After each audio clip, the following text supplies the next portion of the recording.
National media foundation की team इस समय माँ नर्मदा के किनारे में जो मट्टी का कटाव हो रहा है उसकी जानकारी एकत्र करने के लिए माँ रेवापुर बाबरी घाट आई हुई है। आप देख रहे हैं कि यह घाट किसी समय पहले 400 मीटर के लगभग नर्मदा जी में था, पर ये 50 वर्षों के अंदर में माँ नर्मदा का बहाव फैलता गया, तेज होता गया और उस तेज़ी के कारण सबसे पहले यहाँ पर एक जो पेड़ था पीपल का, 500 वर्ष उस पेड़ की उम्र थी। सबसे पहले वह पेड़ माँ नर्मदा के बहाव में बह गया, ऐसा इस गांव के बुजुर्ग लोग कहते हैं। सामने जो लड़का आपको लाल टावेल में दिख रहा है, वहाँ पर वह पीपल का बरगद का झाड़ बाजू बाजू में था। बुजुर्ग लोग बताते हैं इस गांव के कि पहले जब सागौन की लकड़ियाँ बाबरी नाके लाई जाती थी तो बैलगाड़े से ही लाई जाती थी और पार्ट बहुत छोटा था, चौड़ाई बहुत कम थी। धीरे धीरे रेत का उठाव शहरों की तरफ जाता गया और माँ नर्मदा का पार्ट बढ़ता चले गया और उस पार्ट के बढ़ जाने से बहाव फैलता गया, मट्टी कटती गई, नर्मदा जी चौड़ी होती गई। उस चौड़ीकरण का एक उदाहरण अभी आज मैं आपको कैमरे में दिखाने जा रहा हूं कि माँ नर्मदा का कटाव किस प्रकार बनता है। इस वर्ष इस बारिश में अभी माँ नर्मदा जी घाट से ऊपर भी नहीं चढ़ पाई है, पर यह मट्टी जो आप देख रहे हैं नमी खींच खींच कर गिरती चली जा रही है और इसके ऊपर में एक आपको वृक्ष दिख रहा है नीम का।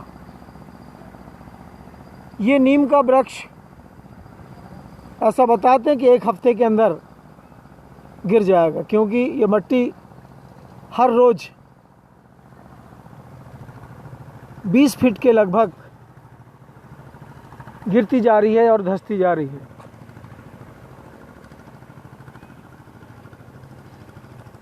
सामने देवी जी का मंदिर है, हनुमान जी का। एक समय था कि माँ नर्मदा का घाट इतना ऊंचा था और बुजुर्गों ने वहीं पर स्थान देख के ये धार्मिक स्थान बनाया था, पर धीरे धीरे माँ नर्मदा के बहाव से यह मट्टी यहाँ से कटती गई और मंदिर अपने स्थान पर रह गया, मट्टी बह के समुद्र में चले गई नर्मदा के माध्यम से। मजबूरी में गांव के लोगों को इस मंदिर को पक्का करने के लिए साइड की दीवार बनानी पड़ी, अतः गांव के सहयोग से पत्थरों के और चूने की जुलाई से इस मंदिर के दीवार को पक्का किया गया, जिससे कि मंदिर बारिश में गिर ना जाए। और धीरे धीरे अभी भी आसपास का जो घाट है वह माँ नर्मदा के बहाव से और माँ नर्मदा के जल के नमी से गिरता जा रहा है।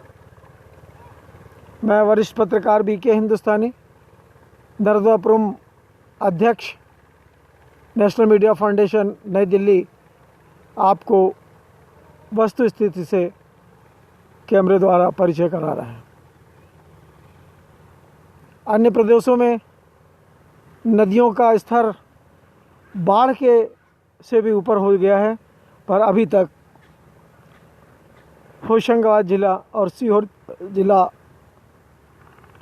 पूरी तरह माँ नर्मदा के प्रकोप से बचा हुआ है। पिछले 15 दिन पीछे मां नर्मदा का जल स्तर बढ़ गया था, पर फिर भी मां नर्मदा घाट के ऊपर तक नहीं आई थी। और आज भी ऐसा पता लग रहा है कि ऊपरी घाट में